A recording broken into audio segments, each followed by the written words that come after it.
Good morning, year 5. I hope you are having good times. We are going to continue talking about the last part of our lesson today, which is the plant life cycle. Our objectives today, what we're going to do through this lesson is solving or correcting the homework given to you on April 2nd, pages 18, 21, and 23. And then we are going to watch a little video about seed dispersal, and then we're going to talk about plant life cycle. It's a really simple part. It's just like recapping the whole lesson, and then we're going to do some classwork pages 22, 27, 30, 32, 33, 33 and 34. And then at the end we're going to I'm going to introduce you to your homework pages 28 and 29, and I want you to submit it through those 2 days and due Tuesday, April 7th. So let's start with the homework correction. We're going to start with page 18. So what happened is, in question 1 in the previous video, I got confused between this question and another question. I told you to rearrange the steps, but actually in this question it's wanted from you to know the difference between the wind seed dispersal method or an insect pollinated flowers. So if the statement is describing a type of flower or plant that can be dispersed, its seed can be dispersed through wind, you will write wind next to it. But if this kind of flower is insect pollinated, you will write insect next to it, and I'm going to do it with you right now too, so that you know what I mean. So question number 1 says the parts of some flowers are described below. Write insect if you think they belong to insect pollinated flowers, or wind for wind pollinated flowers. Now let's read the first statement. The first statement says the stigma is sticky. So in case of that the stigma is sticky, insect is not a really is not the really key word in this situation, because if the stigma is sticky, a little wind that carries some of the pollens, if it passed through this flower, the pollens will stick easily to the stigma. So it does not need the mechanical way the insect will put or pollinate a flower with. So if the stigma is sticky in a flower, it's going to be wind pollinated. It's the type of flower that is wind pollinated. Now let's look at the next question. The next question says the stamens hang loosely out of the flower. So this also is another way that shows that this flower needs its pollen outside the flower so that the wind can blow it easily. In case of insect, it's not really important that the stamen would be loosely out of the flower, because the insect can get inside the flower itself. So in case the stamens of the flower hang loosely out of the flower, then it is wind pollinated also. So number 3 says the petals are brightly colored and have a scent. This is an obvious situation of a kind of flower that is insect pollinated, because if the petals are brightly colored and scented, then this is exactly because of they want to attract insect to the flower. So in this case it's insect pollinated. Number 4, the stamens are inside of the flower. As I told you guys, as long as it's outside, then it's meant to be wind pollinated. But if it's inside, that's because the insect can fly and stand inside the flower for collecting the nectar. So the stamens are inside the flower, then in this case this flower is insect pollinated. Now number 5, I already showed you the answer. Number 5 says the stigma is feathery. So if the stigma is feathery, it means that the stigma of the flower, which is the female part, looks like a feather, and the feather has a very wide surface. So in this case it's also for wind pollinated flowers, because this way the feathery style of the stigma is giving a very wide surface for the pollens to stick upon them or stick on them. So if the stigma is feathery, this is for the wind pollinated flowers. Number 6, the petals are small and green.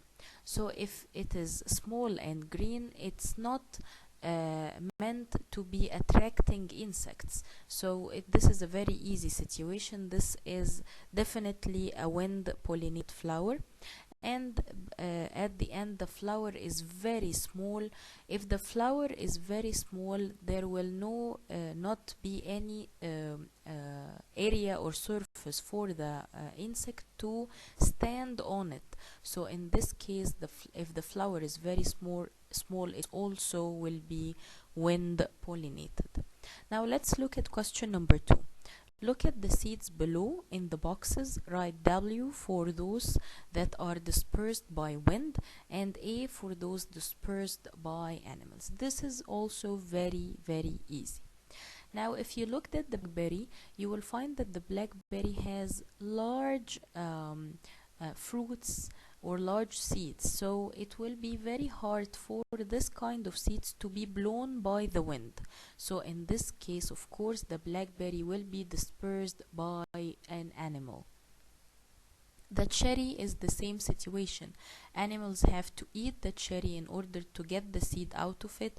They could move it from one place to another, or they could ingest the seed too, and then it gets disposed by the plant's feces. So the cherry is also dispersed by animals. Dandelion, of course, is a very, very common or very famous example for the seeds that is blown by wind. So of course this is going to be dispersed by wind. And then the pine cone is also has large seeds, so in this case the pine cone is also dispersed via animals. So now we're going to answer page 21. I know that many of you would have problems answering those questions, and I gave you those as a homework actually to make you think a little bit about each type of those seeds and how is the way of dispersal is related to how the seed looks. So now let's look together. Different seeds are dispersed in different ways. Draw a line from each seed to the way of dispersal. So let's start with this one, the one at the bottom. So this one is wind blown. If you looked at the seed, you will find it like it has two wings, or like it has like fan blades, and this is exactly how it gets dispersed or flies from one place to another. If it got blown away by some wind, it acts like a fan or a helicopter. It whirls around itself, and this what helps it move very large distances. This is the first type of seeds. The second is the dandelion. Of course, it's very famous and very well known for how delicate it is, and little wind could blow it away. Now next is this type of seeds, and those are large seeds, so that's why I chose animals. They are going to eat those types of seeds and then or move it from one place to another. And the next one related to the animals is this types of seed. Why? Because it has spikes, as you can see, and this makes this type of seed easily stuck into the fur or feathers of some animals, and this is how the animals would move it from one place to another. Next is this type of animals, which is the peas, as you can see. And guys, let's make like a little theory that any type of seed inside a wallet, like you can see inside a pocket, it gets dispersed by explosion. So this is going to be dispersed by explosion, and this type of seed too will be dispersed by explosion. Now the last page is page 23, and it's a worksheet number 14. Here is a seed germinating. The first question said, what is the meaning of the word germination? Of course, we know that it is the development of the seed into new plant. Question B says, these three statements are about germination. They are not in the correct order. Write the number 1, 2, and 3 in the boxes to show the correct order. So the first statement says, a shoot grows up towards the light. The second statement says, a tiny root grows downwards into the soil. And the last statement says, leaves grow. If you looked at this, and if you looked at the plant that some of you grew at their homes, you will find that what started to grow first is the root. So a tiny root grows downwards into the soil will be the first step, followed of course by the shoot or the stem that grows up towards the light. And then the last step is the growing of leaves. In question C says, write two things that seeds need to germinate. Of course, we know that it needs water and it needs the right temperature. Now I have for you guys a small video, and it's very interesting video that shows different ways a seed will disperse. Now let's look at the video together. Stand by. For this stem bite, I like to spend a little time thinking about seeds. In particular, I like to think about how seeds get everywhere. I mean, just look at this mess of seeds. Of course, getting seeds everywhere is exactly what trees are trying to do. I mean, imagine if the tree just dropped a couple seeds straight down every year. I mean, the new tree wouldn't have any chance of survival. Instead, plants develop these sophisticated ways of distributing their seeds over great distances. I want to show you just a couple of my favorite methods for seed dispersal. So you can see the little brown dots on the end here are the seeds, and each one's attached to like this little parachute. When the wind blows or the lawnmower goes by or a little kid picks us up and blows on it, the seeds fly through the air and land on the grass, and a new dandelion can grow. It's so awesome. Another one of my favorite methods for seed dispersal are these awesome helicopter seeds that come out of my maple trees. We call them helicopter seeds because when they fall through the air, they twirl like a helicopter blade. Here, check it out. That is awesome. Even real helicopter blades don't spin like that while they're falling. Whoa! I think this is an outdoor toy. Oh, down, down, down. Oh dear. People have been designing and refining helicopter blades for a few decades. But trees have been refining the design of their seed helicopter blades for thousands and thousands, millions of years. That's like the magic of natural selection, right? It reinforces new designs that are particularly effective. So riding on the air might get you 10, 15, maybe 25 feet away from the tree. But if you really want your seed to go far, you want to go for a real ride. All the fruit we eat has seeds inside of it. If you wanted your seeds to go far, why not surround it with yummy deliciousness? That way, if an animal eats the yummy stuff, they might also swallow one of these seeds. Who knows how far the animal might travel? If it's a bird, they might travel several miles. If it's a baby, they might not travel quite so far. But the point is that the seed will eventually get deposited. And when it does, there's no telling where it might end up. It's hard to imagine, but in some ways, trees are using us. I mean, not only in fruit, but think about corn or beautiful flowers. Humans are taking those seeds and bringing them all over the world. Those plants are thriving because they've somehow convinced us to disperse the seeds for them. Those plants know what they're doing. Stand by.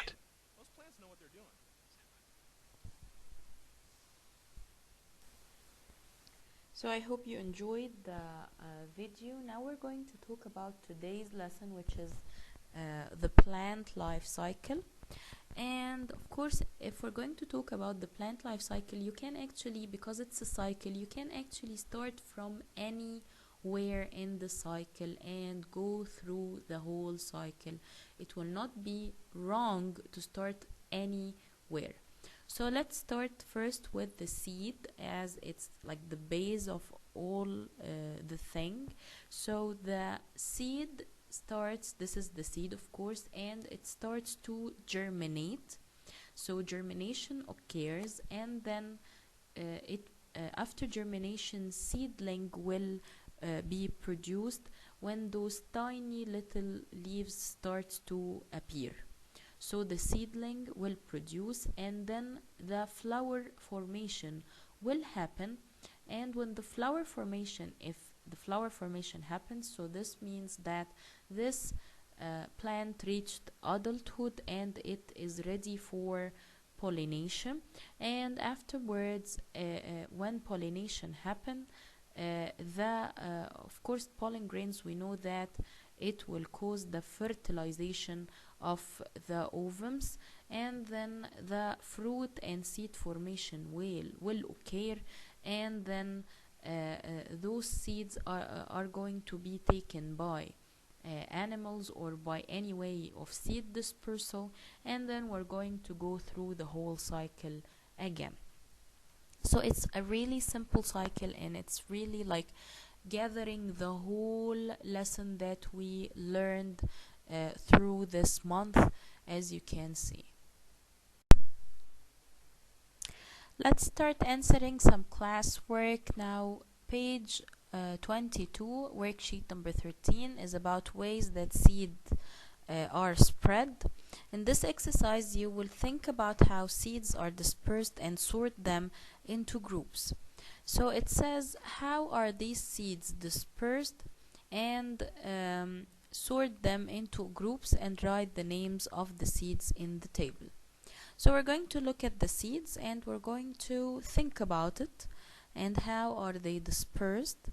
So the first one is the coconut, and the coconut is a type of seeds that you find it on islands surrounded by water. So of course it's a type of seed that floats in order to get to other places. Next is the impatiens, and it's very obvious that it's a cone ready to explode, so that will make the impatiens a type of explosion seed dispersed type of seeds. Next is the lantana, and the lantana, as you can see guys, is a type of fruits that are eaten, so of course they are dispersed by eating. The mangrove is a type of seeds that very much like the coconut, it's actually large and hard to move, and it floats easily on water, so it floats on water. Next is the blackjack, and I will give you the hint. I want you to think about it.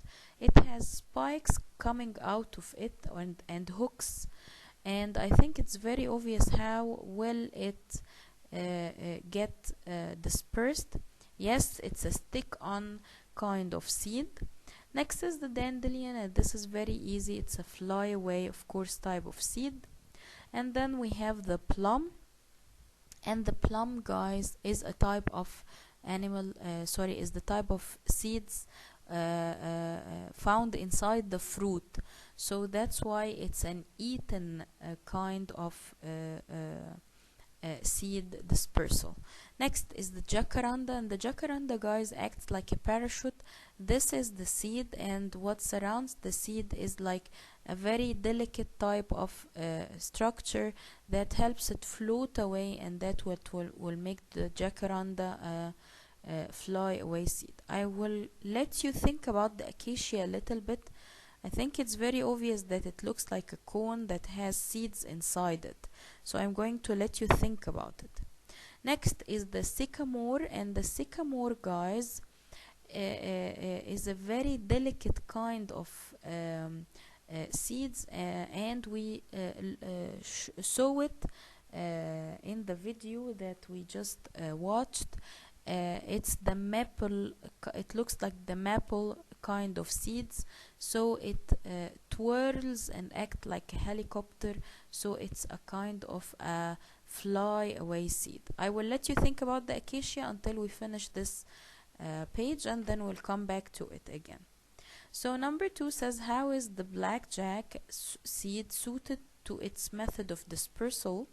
So as you said, guys, it has thorns or hooks or spikes that comes out of it and makes it easily stuck into the animal's fur or feather.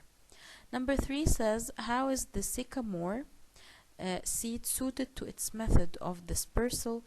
Because its shape and structure allow it to twirl when it's blown by wind like a helicopter. Have you thought about acacia? I think it's very obvious that inside those pockets are seeds waiting for those pockets to explode in order to get the seed out. Here you go, this is your answer. So acacia seed dispersed by explosion. Next is a cut and paste. So I cut the pictures, we're going to paste it together. Cut the pictures in page 92 and paste it here. It is very much a basic life cycle.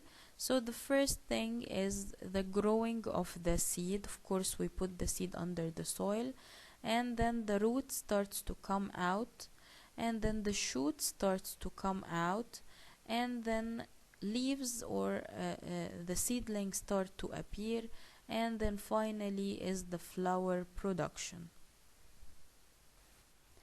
Here's another question about plant life cycles.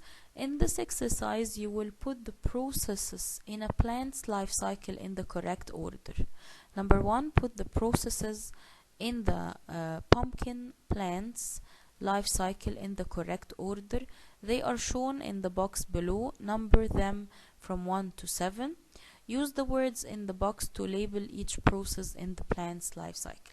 So I'm going to number them, and I will let you guys, I want you to pause the video after we number them, and I want you to think about it a little bit.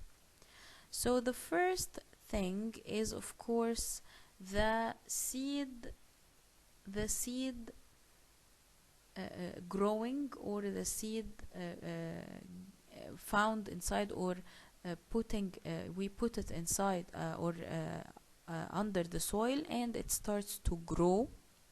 Number 2 is as you see is the of course the germination, or the yes, the germination of the seed. After that is the flower production, or the flowering. Then number 4 is the pollination. As you can see, there are insects. And then number 5 is the fruit and seed formation. It starts to, after pollination, the fertilization, I'm very sorry. It starts, the ovary of the plant starts to swell, and this will make the fruit and the seed.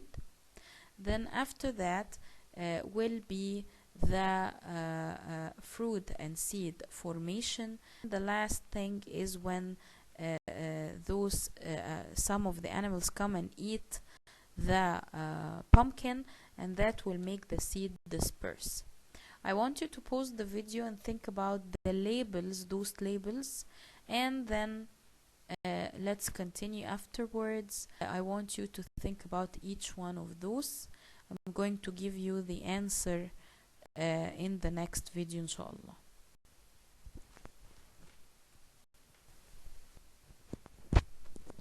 Now next is worksheet number 21, and in worksheet number 21 it's a very easy question. Use the vocabulary words in the box to complete the sentences below.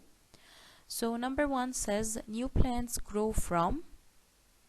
Think about it, guys. They grow from seeds, of course. Number 2 says plants give off to help us breathe. They just answered the question for you. Yes, it gives off oxygen, of course. Number 3, the what of a plant grow underground. What grows underground, guys, and absorb water and nutrients?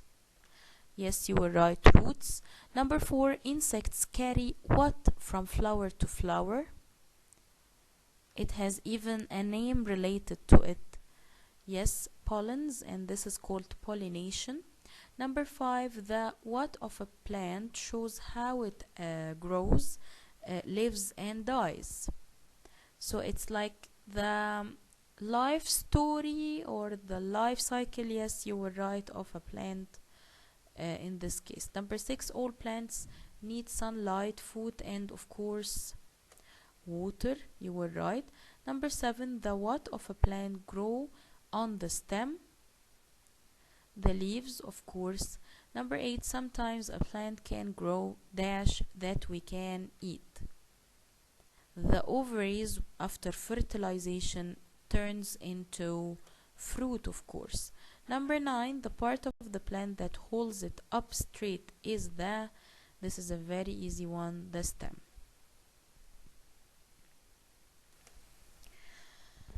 Now the last worksheet have 2 pages, pages 33 and 34. Let's start with page 33. Question says, choose the correct answers for each sentence below. Number 1, I want you to answer it with me, guys. Pause the video after I read the question, answer it, and then check your answer after that. Number 1 says, what is the female part of a flower called?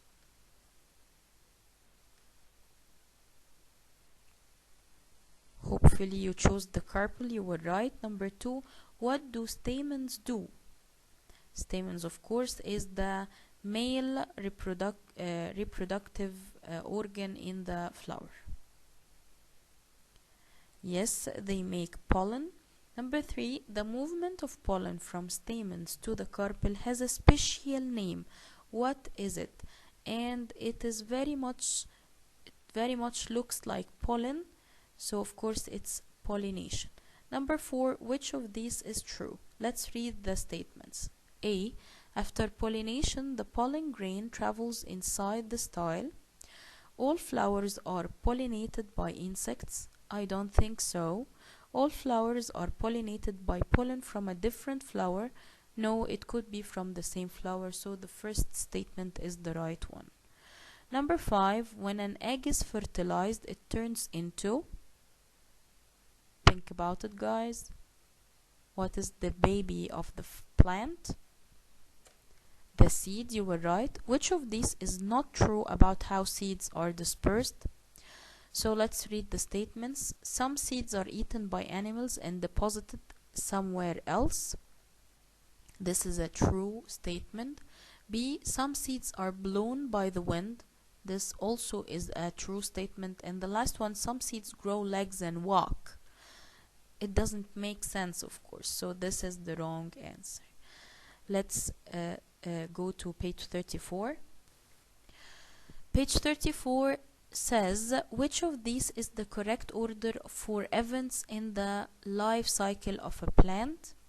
So if you thought about it, or maybe I will let you pause the video, think about it, and then come back to find out if your answers are right or wrong.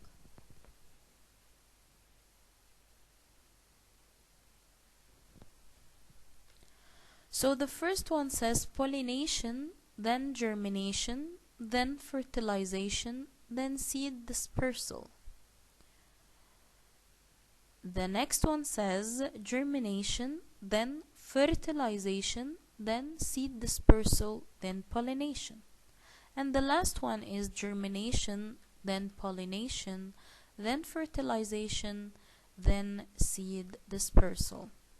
So after it germinates and it grows up, it will make the flower, and then pollination will occur, and then the fertilization, and then the seed dispersal, and that makes the last one is the right answer.